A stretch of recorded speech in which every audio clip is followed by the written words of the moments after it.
Você com certeza já ouviu falar sobre o Malcolm X. Volta comigo para dia 19 de maio de 1925 em Nebraska, porque foi nesse dia que o Malcolm X nasceu. E a infância desse maluco não foi nem um pouco fácil. Deixa eu te passar a visão. O pai e a mãe dele eram ativistas pan-africanos, que basicamente significa que eles lutavam pela união e pela emancipação do povo africano no mundo inteiro. E por conta disso eles tinham um problema. Vocês conhecem o clã, né? A fita é que esses manos viviam perseguindo a família do Malcolm por causa dessas brisas. Com 4 anos de idade, tacaram fogo na casa da família dele. Depois eles se mudaram para Michigan e lá eles encontraram mais parceiros desses manos aqui. 4 tios dele foram mortos violentamente pelos manos e o pai dele faleceu quando ele tinha só 6 anos. No jornal apareceu que ele foi atropelado por um bonde, só que a mãe dele tinha certeza absoluta que foram os caras que fizeram isso. E o problema não para aí, porque com 13 anos de idade, a mãe dele foi para um instituto de doenças mentais, porque ela não estava bem da cabeça. E a partir desse momento, ele e os irmãos dele vão todos para orfanatos diferentes e se separam. Só que você tem que entender uma brisa. O Malcolm era muito inteligente desde pivete, ele ia muito bem na escola.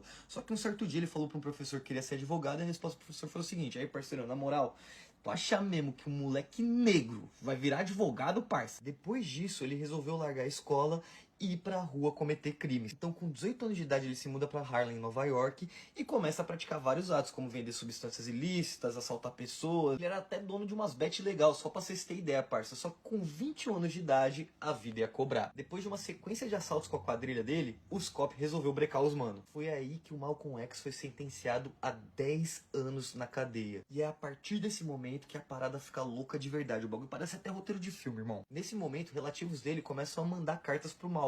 E nessas cartas, eles apresentam pro Malcolm a religião do Islã. A nação do Islã nos Estados Unidos, que era uma fundação islâmica, era muito extremista. Tipo assim, parceiro, não é papo de, mano, nós quer igualdade, não, parça. Vocês tratou nós que nem bosta, agora é nossa vez, mano. O branco é o inimigo, o branco é o diabo. Os caras não queriam a paz, eles queriam dar o troco. E o Malcolm ficou meio pá de entrar numa religião, mas depois de um tempo ele aceitou. E é aí que ele começa a trocar ideia com o líder do rolê. E logo depois de ser liberado, o Malcolm se encontra pessoalmente com o cara e vira líder em um dos templos em Detroit. E em um dos seus primeiros discursos registrados, ele fala o seguinte: aí, rapaziada, é o seguinte, aqui vocês vão aprender a respeitar a lei, a andar como pessoas decentes, mas ao mesmo tempo você também vai aprender que se uma pessoa bota a mão em você, você vai fazer de tudo dentro da sua capacidade para ter certeza que ela nunca mais faça isso com ninguém, tá me entendendo? O maluco era pouquíssimas ideias e com pouco tempo a hype foi se espalhando. Todo mundo falando: cara, você tá vendo o que aquele maluco tá falando ali, tio? O bagulho é louco, hein? Por conta dessa hype toda, em 1957, o FBI olhou pra ele e falou: vixi, parceiro, que esse maluco aí vai ser um problema, hein?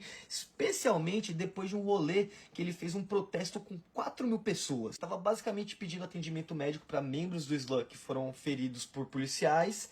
E durante esse protesto, os policiais que estavam na cena ficaram em choque com o absoluto controle que ele tinha sobre aquela multidão inteira de pessoas. E é nesse momento que o FBI e a polícia começam a se infiltrar na nação de Islã. Só que o nome Malcolm X já estava se espalhando para o país inteiro e logo logo ia se espalhar para o mundo inteiro. Não tinha o que os caras fazer. Só que ele estava prestes a arrumar uma treta com o líder da nação do Islã. Por quê? O Malcolm começou a perceber que o humano não era todas essas ideias, não. Primeiro é que ele não deixava o Malcolm se comunicar com líderes de outras religiões. Segundo, que o humano começou a ficar com inveja do Malcolm, porque todos os bagulho que saía na notícia era sobre o Malcolm e não sobre ele. Só que a gota d'água foi quando o Malcolm descobriu que o humano tinha vários filhos extraconjugais, que, mano, é completamente errado na religião deles. E quando ele questionou o mano sobre isso, ele viu que o cara não estava nem um pouco arrependido. Na verdade, ele estava suave sobre a situação inteira. Então ele de repente viu seu ídolo caindo à parte. Se você quer ficar esperto que nem nós sumando Malcolm X, é só você usar a Dola para estudar. Por exemplo, eu pergunto para ela: Dola, me indica onde eu posso estudar sobre o Malcolm X. E rapidinho ela vai puxar várias fontes para eu poder estudar sobre o assunto e trazer um vídeo da hora para vocês. O melhor de tudo é que não tem limite de uso, é sem anúncio e é completamente grátis. Então baixe a Dola agora. Outra parada que estava incomodando o Malcolm também é que o líder dele estava impedindo a nação do Islã a se juntar a outros protestos e movimentos de pessoas negras nos Estados Unidos. Então chega dia 22 de novembro de 1963 e o presidente americano John F. Kennedy toma um no-scope e cai duro no chão. Resposta a isso, o Malcolm foi na TV e falou: então, rapaziada, é isso aí que acontece quando você cria um clima de ódio tão grande. Presidentes morrem, fazer o quê? Por conta dessa frase, a nação do Islã proibiu ele de falar publicamente por 90 dias. Então depois disso ele meio que falou: mano, na moral, foda-se esses caras, vou dar rolê sozinho. Então ele abre a mesquita muçulmana, que é outra organização religiosa, só que dessa vez ele aplica o Islã sunista. A diferença entre o Islã sunista e o Islã extremista é que o sunista, ele não vê cor de pele, ele vê apenas aliados perante Deus. Ele que sempre criticou as ideias pacifistas do Martin Luther King, porque os dois caras são completos opostos, de repente começa a aceitar algumas das coisas que ele fala. Não só isso, ele faz Hajj, que é a peregrinação até Meca, que se você viu o meu vídeo do Mansa Musa, você sabe o que eu tô falando, senão vai assistir. Assim como Mansa Musa, lá com os estudiosos do Islã, ele teve uma revelação, porque lá ele entendeu que as pessoas não enxergavam cor de pele. Segundo o próprio Malcolm X, mano, lá eu conheci muçulmanos que aqui nos Estados Unidos seriam denominados brancos, ou em qualquer lugar do mundo, mas lá eles não se chamam brancos, eles se chamam de seres humanos, porque todos nós pertencemos à família humana, somos todos iguais. Ele aprendeu que com esse tipo de islamismo, talvez os homens brancos americanos